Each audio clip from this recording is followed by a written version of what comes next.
Well, I don't have any opening comments today, so I'm ready to take your questions. So this year seems a whole lot more like years in the past. The Senate has not blown up once, and I think it was at least a half a dozen times last year before the end of January. Is that good or bad for the Democrats and the agenda that they want to pursue? I've always said that the least amount of policy we pass through this building, as long as there's a supermajority in charge, is best for the superminority party. So the fact that Republicans seem to be moving legislation through at a much faster clip than they have in the past is concerning for Democrats. We do not have the negotiating power as a superminority to, make the bills better when we want them to, or to stop some of the worst bills from moving. So, yeah, that is a problem for Democrats, and we're keeping an eye on it. Is it also a problem for the cities you represent, Kansas City, St. Louis? Absolutely, yeah.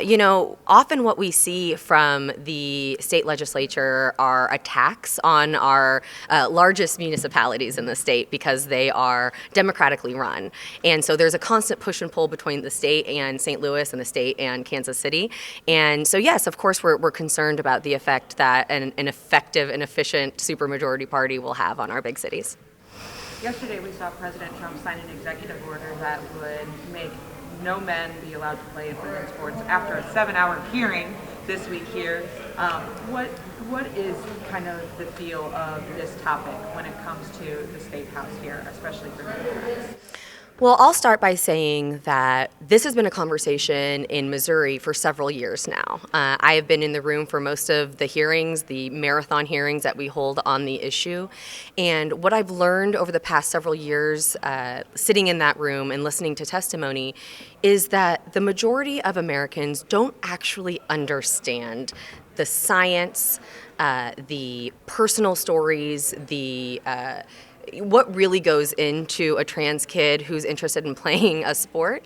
And I've learned so much in my time. I wish that before we propose legislation or pass legislation like this, that legislators, that our president would take the time to understand the problem, understand the science, and make a decision based on that information rather than making a decision based on personal bias. But I'd like to invite Lily Fuchs to speak a little bit more on that. Thank you, Leader Ani, and thank you for the question. Hi, Elizabeth Fuchs, Lily. I wanted to comment that, we're talking about a very, very small percentage of the population. These executive orders that are directly targeting trans kids, trans adults, LGBTQ members of our populace are to, I believe, garner political points. They're a way for people to have controversial talking points that help get people out maybe to vote.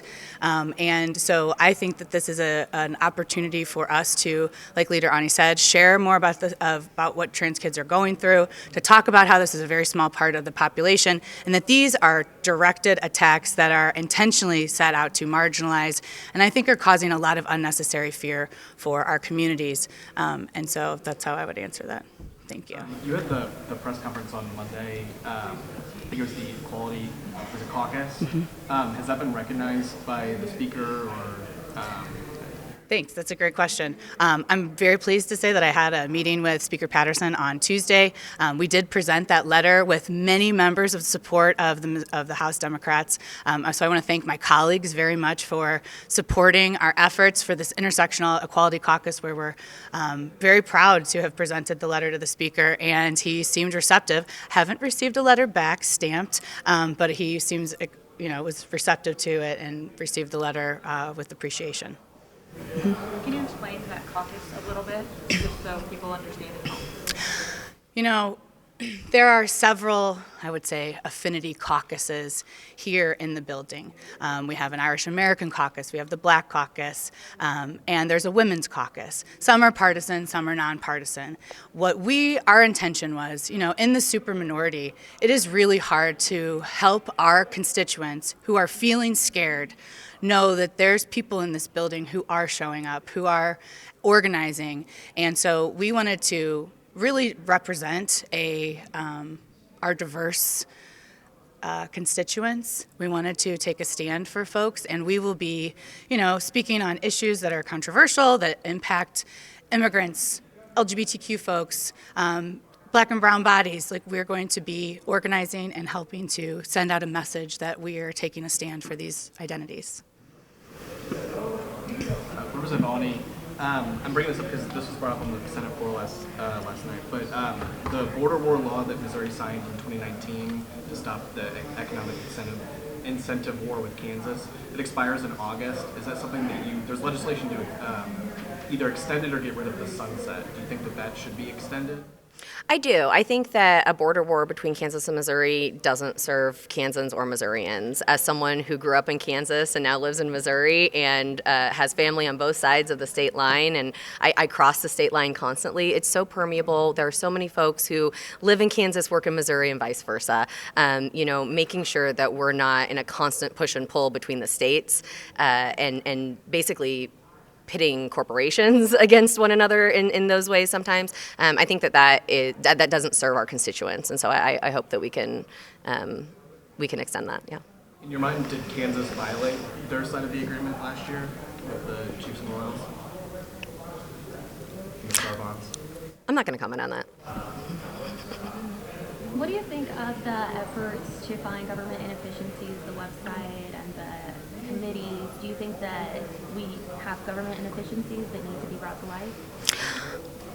Do I think that there are inefficiencies in our bureaucracy, in the federal government, in the state government, and local governments? Absolutely, I do. Yes, of course. Do I think that the way the current presidential administration is leading on how to root out those inefficiencies? I think I think it's wildly inappropriate, and I think that it is setting a very poor example for state legislatures like ours that are following suit.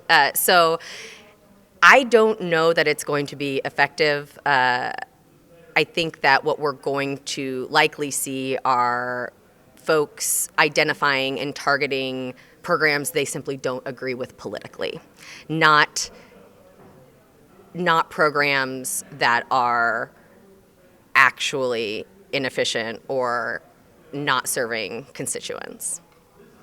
Representative Riley said that the changes to the IP process, like the House may pass something about that, but it's not a big priority this year.